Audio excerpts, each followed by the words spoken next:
जय माता दी मित्रों। दिन है आज 26 मार्च 2023। देखिए, आज माता रानी के 5वें स्वरूप स्कंद माता की पूजा की जाती है, इसलिए हम स्कंद पुराण का पाठ करेंगे और भगवान स्कंद के जन्म की कथा हम देखेंगे। तो यहाँ पे आप देख सकते हैं बहुत सारे आपको खंड मिलेंगे और जन्म की कथा आपको भगवान स्कंद की यहाँ पे आपको 66 नंबर पेज पे 14 नंबर अध्याय में मिल जाएगी, जो कि आपको मिलेगा महेश्वर खंड के अंतर्गत। तो अध्याय प्रारंभ करते हैं। हिमवान द्वारा कन्यादान, बारात का भोजन और विदाई, सिम महिमा तथा कुमार का जन्म। ऋषि लोमस जी कहते हैं, तदनंतर ब्रह्मा जी की आज्ञा से हिमवान ने कन्यादान किया। हे परमेश्वर, मैं अपनी ये कन्या आपको धर्म पत्नी बनाने के लिए अर्पित करता हूँ, कृपया स्वीकार करें। ये वाक्य बोलकर उन्होंने अपनी कन्या दे दी। फिर कमल के समान नेत्रों वाले वे दोनों दंपत्ति, वर और वधू, वेदी के बाहर लाए गए तथा उन पार्वती तथा परमेश्वर को बाहर की ही वेदी पर बैठाया गया। जब होम का कार्य आरंभ हुआ तब ब्रह्मा जी भगवान शिव के समीप ही ब्रह्मासन पर विराजमान हो गए। हवन पूरा होने पर ब्राह्मण लोग शांति पाठ करने लगे। उस समय उनकी बड़ी शोभा हो रही थी। उच्च स्वर से बोले जाने वाले वेद मंत्रों की ध्वनि से वहाँ की संपूर्ण दिशाएं गूंज उठीं। तत्पश्चात देवांगनाओं ने महादेव जी की आरती उतारी तथा ऋषि पत्नियों ने उनका पूजन किया। गिरिराज हिमाचल के घर की स्त्रियों ने भी वर की आरती उतारी। संगीतज्ञों में कुशल गंधर्व आदि ने अपने गीतों से तथा महर्षियों ने स्तुति द्वारा भगवान शिव को प्रसन्न किया। उदार चित्त वाले गिरिराज हिमालय ने अत्यंत संतुष्ट होकर ऋषि, गंधर्व, यक्ष और वहाँ पधारे हुए अन्य लोगों को भी बहुमूल्य रत्न भेंट किए। इसके पश्चात ब्रह्मा, विष्णु आदि देवेश्वर भगवान शिव को आगे करके भोजन में तत्पर हुए। हिमालय ने उन सबका सत्कार किया। उन सब ने एक साथ मिलकर और एक ही स्थान पर पंक्ति लगाकर लिंगी और श्रृंगी के साथ भोजन किया। कोई कोई गण पंक्ति से अलग होकर भोजन कर रहे थे। उन्होंने अपने लिए पृथक पात्र बना रखा था। नंदी तथा वीरभद्र आदि महात्मा भगवान शिव के पीछे बैठकर भोजन कर रहे थे। इंद्र आदि देवता तथा ऋषि मुनियों ने भी भगवान महेश्वर के पास ही भोजन किया। चंडी के गणों ने भी वहाँ भोजन किया। बेताल, क्षेत्रपाल, कुष्मांड, भैरव, शाकिनी, डाकिनी, यक्षिणी, मातृका आदि 64 योगिनी तथा अन्यान्य योगीजन भी वहाँ भोजन में सम्मिलित थे। भगवान शिव के उन महात्मा गणों की संख्या 11 करोड़ थी। ऋषि और देवता आदि के विषय में तो मैंने पहले ही कह दिया। इस प्रकार वे सब बाराती खा पी कर संतुष्ट हुए। उन सबके चित्त में बड़ा हर्ष हुआ।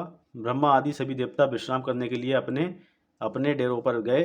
इस तरह हिमवान ने बड़े विस्तार के साथ परम मंगलमय और अतिशय शोभायमान वह वैवाहिक उत्सव संपन्न किया। अंतिम दिन हिमवान ने उत्साहपूर्ण हृदय से वस्त्र, आभूषण और भांति भांति के रत्न भेंट करके देवादिदेव भगवान शिव का पूजन किया। तत्पश्चात वे विष्णु भगवान के पूजन में संलग्न हुए। सुंदर सुंदर वस्त्रों और आभूषणों द्वारा उन्होंने लक्ष्मी सहित विष्णु भगवान का पूजन किया। इसी प्रकार ब्रह्मा जी की, बृहस्पति जी की और इंद्राणी सहित इंद्र की तथा अन्य लोकपालों की भी पृथक पृथक पूजा की। तदनंतर वस्त्राभूषणों तथा नाना प्रकार के रत्नों से भूत, प्रमथ और वहाँ गणों सहित चंडी देवी का भी पूजन किया। इनके अतिरिक्त भी जो लोग वहाँ पधारे थे उन सबका हिमवान ने यथावत सत्कार किया। इस प्रकार उस समय हिमवान के द्वारा सब देवता, ऋषि, यक्ष, गंधर्व, किन्नर, सिद्ध, चारण, मनुष्य तथा अप्सरा इन सबका भांति भांति सत्कार किया गया। इसके बाद भगवान विष्णु ने भी उसी तरह सब पर्वतों का सत्कार किया। सिंहाचल, विंध्याचल, मैनाक, गंधमादन, माल्यवान, मलय, महेंद्र, मंदरांचल तथा मेरु इन सबका श्री हरि ने प्रयत्नपूर्वक पूजन किया। श्वेतकूट, श्वेतगिरी, नीलगिरी, उदयगिरी, श्रृंगांचल, अस्तांचल, मानसाचल, कैलाश तथा लोकालोक पर्वत का पूजन ब्रह्मा जी ने किया। इस प्रकार सभी श्रेष्ठ पर्वतों की वहाँ पूजा की गई। साथ ही संपूर्ण पर्वतवासियों का भी पूजन किया गया। भगवान विष्णु ने ब्रह्मा जी के साथ सबके स्वागत सत्कार का कार्य समुचित रूप से संपन्न किया। दूसरे दिन बारात लौटी। हिमालय ने अपने बंधुओं के साथ गंधमादन पर्वत तक वर का अनुगमन किया। शिव और पार्वती दोनों महातेजस्वी दंपति हाथी पर आरूढ़ हो शोभा पा रहे थे। ब्रह्मा जी विमान पर और भगवान विष्णु गरुड़ पर बैठे थे। इंद्र ऐरावत पर और कुबेर पुष्पक विमान पर विराज रहे थे। पांचधारी वरुण मगर पर तथा यमराज भैंसे पर सवार थे। नैऋत्य प्रेत पर और अग्निदेव बकरे पर चढ़े थे। वायुदेव मृग पर तथा ईशान वृषभ पर आरूढ़ थे। इस प्रकार ये सब लोकपाल और ग्रह अपनी अपनी सेनाओं के साथ वर को घेरे हुए चल रहे थे। प्रमथ आदि गण भी वर यात्रा में सम्मिलित थे, जिनके कन्यादान रूपी महान दान से भगवान शंकर संतुष्ट हुए। वे गिरिराज हिमवान तीनों लोकों में विख्यात हो गए। जिनकी जीवा के अग्रभाग पर सदा भगवान शंकर का 2 अक्षरों वाला नाम शिव विराजमान रहता है, वे धन्य हैं, वे महात्मा पुरुष हैं तथा वे ही कृत्य हैं। आज भी जिन्होंने शिव इस अविनाशी नाम का उच्चारण किया है, वे निश्चय ही मनुष्य रूप में रुद्र हैं, इसमें संशय नहीं है। महादेव जी थोड़ा सा बिल्व पत्र पाकर भी सदा संतुष्ट रहते हैं। फूल और जल अर्पण करने से भी प्रसन्न हो जाते हैं। भगवान शिव सदा सबके लिए कल्याण रूप हैं। यह पत्र पुष्प और जल से ही संतुष्ट हो जाते हैं, इसलिए सबको इनकी पूजा करनी चाहिए। शिव जी इस जगत में मनुष्य को महान सौभाग्य प्रदान करने वाले हैं।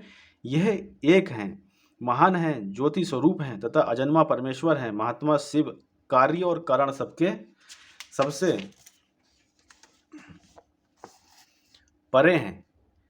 ये व्यवधान शून्य, निर्गुण, निर्विकार, निर्बाध, निर्विकल्प, निर्ही, निरंजन, नित्य युक्त, निष्काम, निरादर तथा सदैव नित्य मुक्त हैं। ऐसी महिमा वाले देवादिदेव विश्व बंधु भगवान शिव का सब देवताओं ने पूजन किया। शिव जी सर्वज्ञ हैं। वे स्तुति, ध्यान, पूजन और चिंतन करने पर सबको सदा सब कुछ देने वाले हैं। महादेव जी की आराधना से ही भगवान हिमवान उस समय सबसे श्रेष्ठ, सबसे महान, संपूर्ण गुणों से प्रसिद्ध, सर्वगुण संपन्न महात्मा विश्वेश्वरों के लिए भी वंदनीय तथा समस्त पर्वतों में श्रेष्ठ हो गए। धर्मात्मा हिमालय जब मैना के साथ अपने स्थान को लौटे, तब उन्होंने सब पर्वतों को विदा किया। उधर भगवान शिव ने गंधमादन पर्वत के एकांत प्रदेश में अत्यंत सुंदर रूप धारण कर पार्वती देवी के साथ रमण करने का विचार किया। फिर वे महाप्रभु पार्वती जी के साथ महती रति क्रीड़ा में तत्पर हुए। उन दोनों का वह महान सुरतारंभ उस समय सब लोगों के लिए अनिष्टकारक, अत्यंत अद्भुत तथा प्रलयकारी हुआ। वह महती संभोग लीला आरंभ होने पर भगवान शंकर के दुस्साह वीर्य से समस्त चराचर जगत नष्ट होने लगा। यह देख ब्रह्मा जी तथा आध्यात्म ज्ञान को प्रकाशित करने वाले भगवान विष्णु ने अग्निदेव का स्मरण किया। मन से स्मरण करते ही अग्निदेव बड़ी उतावली के साथ तत्काल वहां आ पहुँचे। फिर उन दोनों की आज्ञा पाकर अग्नि ने केसर के समान कांति वाले हंस सन्यासी का रूप धारण करके शिव जी के भवन में प्रवेश किया। वहां आंगन में पहुंचकर वे बैठ गए और बोले, माँ, हाथ ही मेरा पात्र है, इसमें मुझे भिक्षा दो। तब माता पार्वती ने जात वेदा अग्नि को भिक्षा के रूप में वीर्य दे दिया। अग्नि ने हाथ पर भिक्षा लेकर उनकी आंखों के सामने ही उसे खा लिया। ये देख पार्वती जी कुपित हो उठी और अग्नि को श्राप देते हुए बोली, अरे ओ भिक्षुक, मेरे श्राप से तू शीघ्र ही सर्वभक्षी हो जाएगा तथा शंकर जी के इस वीर्य से तुझे सब और बड़ी भारी पीड़ा प्राप्त होगी। तदंतर अग्निदेव ने लोक कल्याणकारी भगवान शंकर से कहा, प्रभु महादेव, अब मुझे क्या करना चाहिए? सुरश्रेष्ठ, अब मुझे ऐसा कोई उपाय बताइए जिससे मैं सर्वदा सुखी रहूं और देवताओं का अवश्य बहन करता रहूं। तब भगवान शिव ने सब देवताओं के सुनते सुनते कहा, अग्नि, तुम अपने शरीर में पड़े हुए मेरे वीर्य को स्त्री के गर्भ में स्थापित कर दो।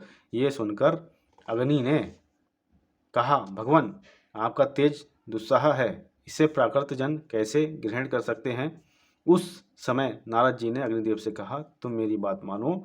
माघ मास में प्रातः स्नान करके शीत के कारण जो अत्यंत कष्ट पा रहे हों, वे जब अग्नि सेवन के लिए आए, तब उनके शरीर में तुम भगवान शिव का यह तेज स्थापित कर देना। नारद जी की यह बात मानकर परम क्रांतिमान एवं महान प्रभावशाली अग्निदेव ब्रह्म मुहूर्त में बैठकर अपने प्रचंड तेज से प्रज्वलित हो उठे। अग्नि को प्रज्वलित देखकर शीत से कष्ट पाने वाले कृतिकाओं ने अग्नि सेवन की इच्छा से वहां आने का विचार किया। उस समय अरुंधति देवी ने उन सबको रोका, तो भी उनकी बात न मानकर वे सभी कृतिकाएं आग तापने लगीं। जब तक वे आग तापती रहीं तब तक ही शंकर जी के वीर्य के सभी परमाणु उनके रोमकूपों में होकर शरीर में घुस गए। अब अग्निदेव उस वीर्य से मुक्त हो गए। फिर तो स्वयं ही उनका वह प्रज्वलित तेज शांत हो गया। तत्पश्चात वे क्रांतिकाएं गर्भवती होकर वहां से अपने घर को लौटी। वहां उनके पति महर्षियों ने जब उन्हें श्राप दिया तो वे नक्षत्रों के रूप में आकाश में विचरने लगी।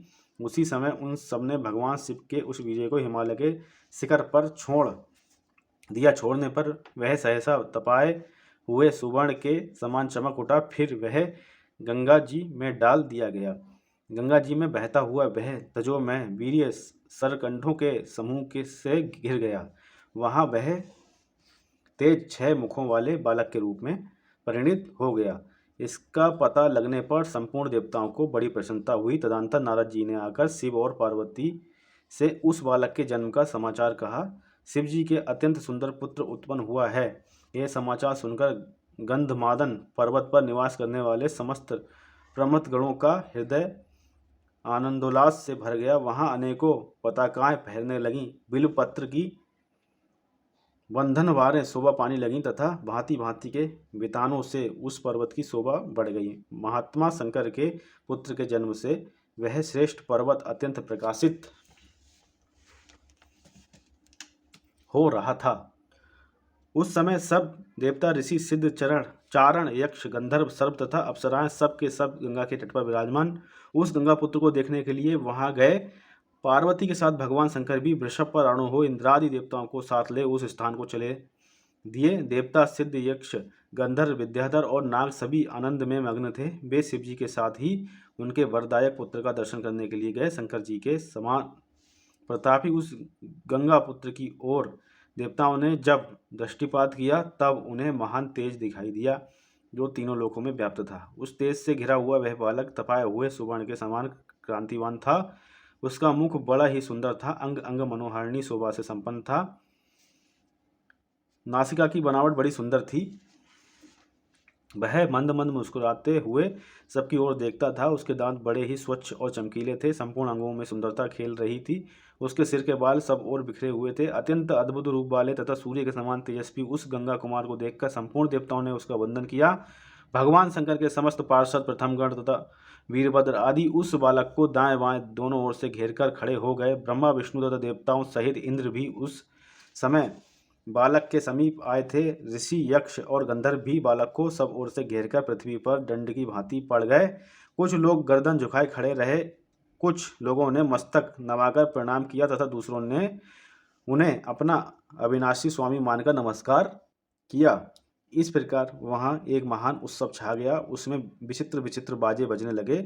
उस अभ्युदय काल में ऋषि लोग शांति पाठ करने लगे। इतने ही में गिरिजापति भगवान शंकर भी वहां आ पहुंचे।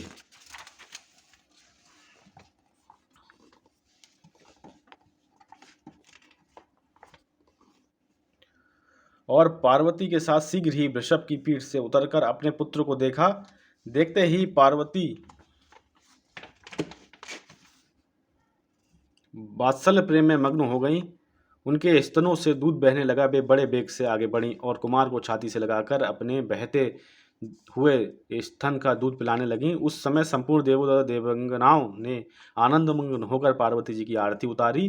जय जयकार के महान शब्द से आकाशमंडल गूंज उठा। ऋषि मुनि वेद मंत्रों का उच्चारण करके, गायकों ने गीत गाकर तथा बजाने वालों ने बाजे बजाकर कुमार का अभिनंदन किया।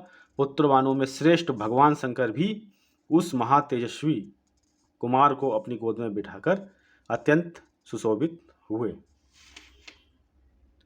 बोलो ओम नमः शिवाय। जय माता दी। भगवान कार्तिकेय की सदा ही जय।